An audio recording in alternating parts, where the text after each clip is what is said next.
हिमालय की बर्फीली चोटियों के बीच जहां बादल पर्वतों को चूमते हैं, एक छोटा सा गांव था, केदार घाटी। इस गांव में एक प्राचीन मंदिर था जिसके बारे में लोग फुसफुसाते थे कि वहां अनंत काल का द्वार छिपा है। कोई नहीं जानता था कि यह द्वार क्या है, कहां है या इसे कैसे खोला जा सकता है, लेकिन किंवदंती थी कि जो इस द्वार को खोल देगा वह धरती के सबसे बड़े रहस्य, जीवन और मृत्यु के चक्र का जवाब पा लेगा। केदार घाटी में रहने वाली एक युवती माया इस किंवदंती से बचपन से मोहित थी। वह एक साधारण लड़की थी, लेकिन उसकी आंखों में जिज्ञासा की चमक और साहस का जुनून था। माया के दादाजी पंडित विश्वनाथ मंदिर के पुराने पुजारी थे। वे अक्सर माया को कहानियां सुनाते द्वार के बारे में, जिसे हजारों साल पहले देवताओं ने बनाया था ताकि मानव जाति एक दिन सत्य को समझ सके। लेकिन उन्होंने हमेशा चेतावनी दी, माया द्वार का रहस्य हर किसी के लिए नहीं है, इसे खोलने की कीमत भारी हो सकती है। एक रात जब गांव में भयंकर तूफान आया,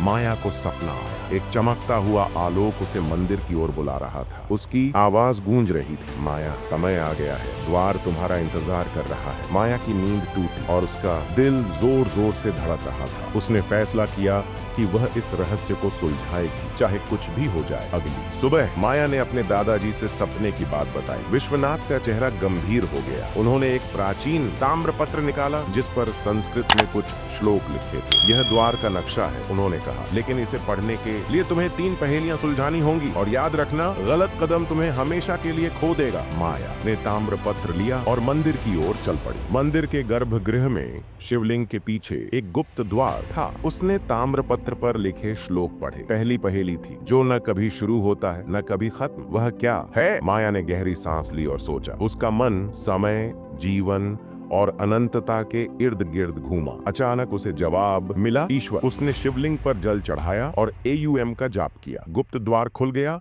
और एक अंधेरी सुरंग सामने थी। सुरंग में प्रवेश करते ही दूसरी पहेली सामने आई। दीवार पर लिखा था, मैं वह हूँ जो सब में है पर कोई मुझे देख नहीं सकता। मैं हूँ फिर भी नहीं हूँ, क्या हूँ मैं? माया का दिमाग चकराया। उसने ध्यान लगाया और अपने भीतर की शांति को महसूस किया। अचानक उसे जवाब सूझा, आत्मा। उसने दीवार पर आत्मा शब्द उकेरा और एक चमकदार रोशनी ने सुरंग को रोशन कर दिया। सामने एक प्राचीन कक्ष था जिसके बीचों बीच एक विशाल चक्र था जिस पर नक्षत्र और ग्रह अंकित थे। तीसरी और अंतिम पहेली सबसे कठिन थी। चक्र के पास एक शिलालेख था, मैं वह हूँ जो सबको बांधता है पर खुद मुक्त है। मैं वह हूँ जो देता है पर लेता नहीं। मैं क्या हूँ? माया ने घंटों सोचा। उसका मन थकने लगा और डर उसे घेरने लगा। तभी उसे अपने दादाजी की बात याद आई, सच्चा जवाब हमेशा सरल होता है। उसने अपनी आंखें बंद की और अपने दिल की आवाज सुनी। जवाब था प्रेम। जैसे ही माया ने प्रेम शब्द उच्चारा, चक्र घूमने लगा। एक तेज रोशनी फूटी और एक विशाल द्वार प्रकट हुआ। द्वार पर लिखा था, अनंत काल का द्वार। माया का दिल जोर जोर से धड़क रहा था। उसने द्वार को छुआ और वह धीरे धीरे खुल गया।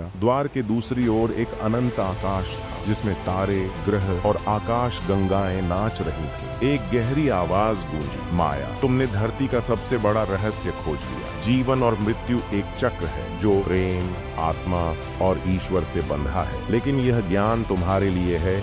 इसे दुनिया के साथ साझा करने का समय अभी नहीं आया। माया की आंखों में आंसू थे। उसने पूछा, तो मैं क्या करूं? आवाज ने कहा, वापस जाओ और प्रेम बांटो, यही सत्य है। द्वार बंद हो गया और माया खुद को मंदिर के गर्भगृह में पाया। जब माया गांव लौटी, उसने देखा कि तूफान थम गया था। उसने अपने दादाजी को सारी बात बताई। विश्वनाथ ने मुस्कुराते हुए कहा, माया, तुमने रहस्य नहीं सत्य पाया है, अब इसे जियो। माया ने अपनी जिंदगी प्रेम और करुणा को समर्पित कर दी। गांव में लोग उसे देवी माया कहने लगे, लेकिन वह जानती थी कि असली रहस्य उसके दिल में है, प्रेम जो अनंत काल का द्वार है।